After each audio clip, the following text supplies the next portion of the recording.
So my family has farmed in the Blaine Lake area ever since they came to Canada. So I believe that is in around the 1900s. Growing up, they talked about the history, they talked about the family, but I wasn't really interested. And it wasn't until my parents passed that I'm like, I should have wrote this down. There was debate whether we're Polish or Ukrainian, and depending who you asked, the answer changed. So Slavic, I say. Both my grandparents, so his parents, were born in the Blaine Lake area. They were neighbors, and then they got married. After my dad passed, there was 3/4 of land, and so 2 of them have been sold now, and that 3/4 my brother has built a new house with.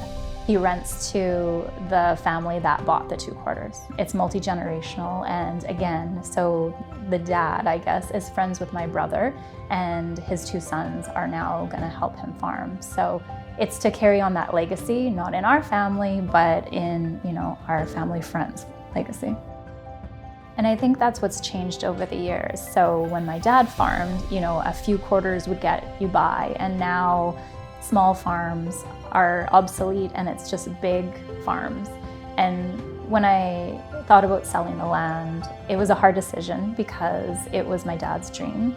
And before he died, I had a conversation with him and I'm like, hey, how do you feel? Do you want me to keep this land? Do you want me to sell it? And he's like, Stacey, farming was my dream. I understand that it's not yours. So he's like, I understand you have to do what you have to do. I loved growing up on the farm. I spent all my time outside.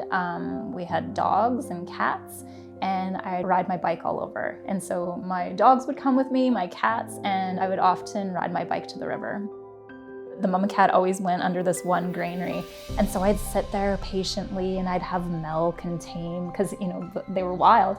And the mama cat would come and I'd tame it, and then the babies would come and I would get them and tame them all. So yeah, I spent a lot of my time doing that. And I remember as a kid, so we had a whole bunch of photo albums, and I spent lots of times going through them. That was one of my favorite activities.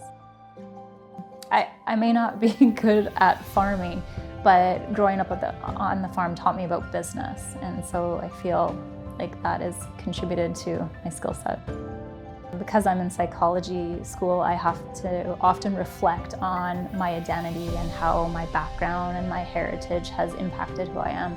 And I never really realized how much being a Saskatchewan farm girl has formed my identity, my values, like you say, my ideas about, hard work and resiliency and just appreciation for the land and nature and the seasons, really.